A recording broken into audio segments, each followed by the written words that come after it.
Alliance Bernstein ha presentado sus estrategias de renta fija para este año en medio de la situación actual que estamos viviendo. Bien sabemos que desde hace unos años, sobre todo desde que empezó la crisis sanitaria, la volatilidad, la incertidumbre están instaladas en el mercado. Ahora además también se suma otro temor, que es el que está provocando la guerra en Ucrania. En este contexto seguimos vigilando algunos indicadores macro claves. Por ejemplo, los que están vigilando los bancos centrales, en concreto la inflación. La inflación, según Alliance Bernstein y según su responsable de estrategias de renta fija, Vivek Bommi, sigue siendo la principal preocupación en estos momentos en los mercados. One, inflation is just still a worry. I mean, I think 6 months ago the word transitory was thrown in as people believed it was very short term. And I used to say, well, transitory for economists could be 10 years out of 100. But for those of us who have to deal with portfolios on day-to-day basis, it's something that will last a little bit longer. En cuanto a las actuaciones de los bancos centrales y sobre todo mirando a Europa, Vivek mantiene que el Banco Central Europeo va a seguir la estela de mantener políticas acomodaticias. Insiste en que lo último que quieren en estos momentos los bancos centrales es introducir inestabilidad en los mercados. Es por eso por lo que Alliance Bernstein ahora mismo lo que mantiene son estrategias flexibles.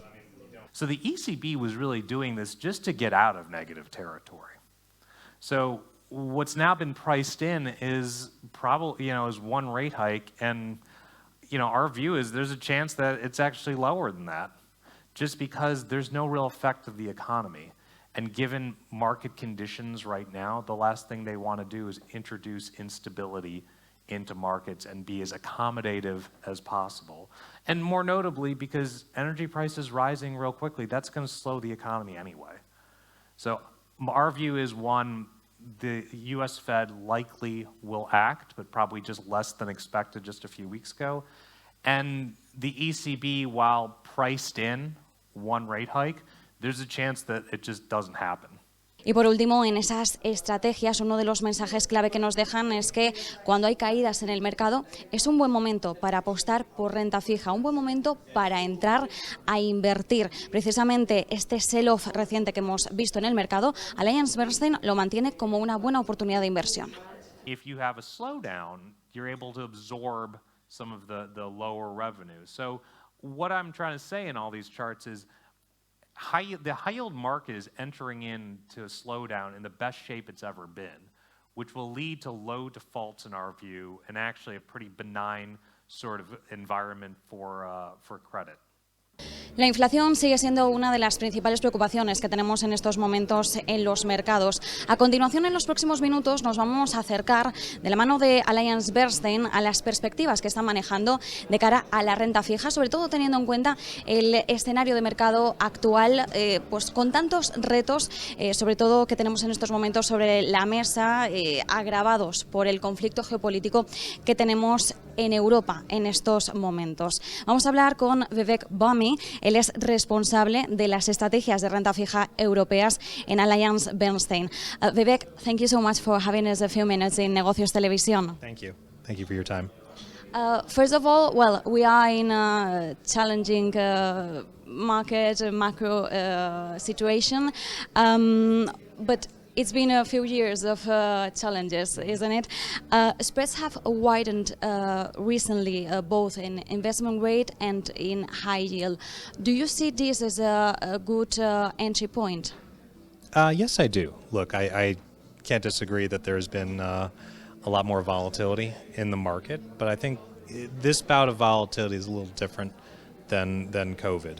And so given that the market has widened quite a bit, but we think that when we look at the underlying companies in our market, notably called developed and European high yield and investment grade, that this is a good entry point. What you generally see is your forward returns look like the kind of current yield that you have. So, using European high yield as an example, at a 5% yield, we think that's an attractive entry point. And talking about Europe, your European Income Fund, duration is about around 5 years. So 2 questions. First of all, given the ECB path towards less accommodative policy, do you have plans to reduce this duration? We've been slowly reducing duration. Now, look, what you also have is when you have big risk off, like we've seen, the duration does help you. And, for volatile times, having some duration in the portfolio is actually a good thing. Now, our general range is about 4 to 6 years, and we're at about 4 3/4 years now. So we've already reduced it a little bit, but we think having a little bit of duration does help you. And given the current market situation, are you targeting any industry rotation out of cyclicals to non-cyclicals? We've been doing that slowly, and even before we were already doing that. I mean, generally, at these market levels that you're seeing now, you're seeing similar valuations across cyclical to non-cyclical. And so we do think it makes sense. And our largest weights in many of our portfolios are healthcare, telecommunications, cable, higher end packaging companies, sort of consumer food companies. And so we see they're actually being fairly good value there right now. Of course, we are in a volatility scenario, and first of all, because of the sanitary crisis, the COVID, and now we have the crisis with Russia and Ukraine.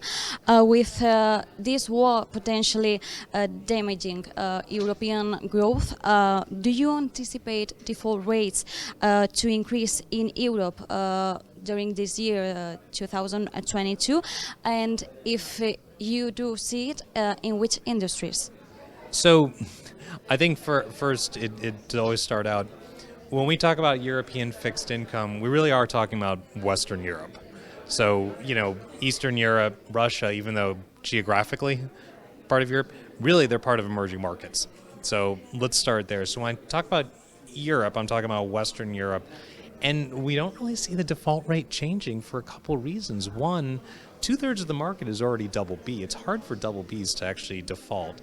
Two, we just came out of COVID, and the worst companies have already defaulted. But what also happened is, at the same time, companies did a lot of things like improving their balance sheet, pushing off maturities, but also raising capital as well. So we think actually companies have done a good job entering a potential downturn in sort of the best shape they've ever been. And finally, Russia is on the brink of defaulting on its debts, according to Fitch warnings. Could this have a real impact on the rest of the economies? I mean, not really. So for a couple different reasons. One, when you look at the price of Russian bonds, they're already implying they're going to default. So the impact from an investor perspective, it's already been felt. Now, the impact in terms of economies, not really, because look, as I've mentioned before, Russian oil is still getting out there into the market. So it's not like that slows it down. It's not like a default by Russia, if that does occur, slows that down necessarily. So we don't think if they do default, it really changes what's already going on. Thank you so much for your time, Vivek. Thank you. Nos quedamos con esa respuesta final, sobre todo del poco riesgo que implicaría que Rusia entrara en un default para el resto de economías mundiales, y también nos quedamos con la perspectiva que mantiene Alliance Bernstein en estrategia de renta fija. En estos momentos en los que estamos viendo el mercado caer, la renta fija sigue siendo una buena oportunidad de inversión.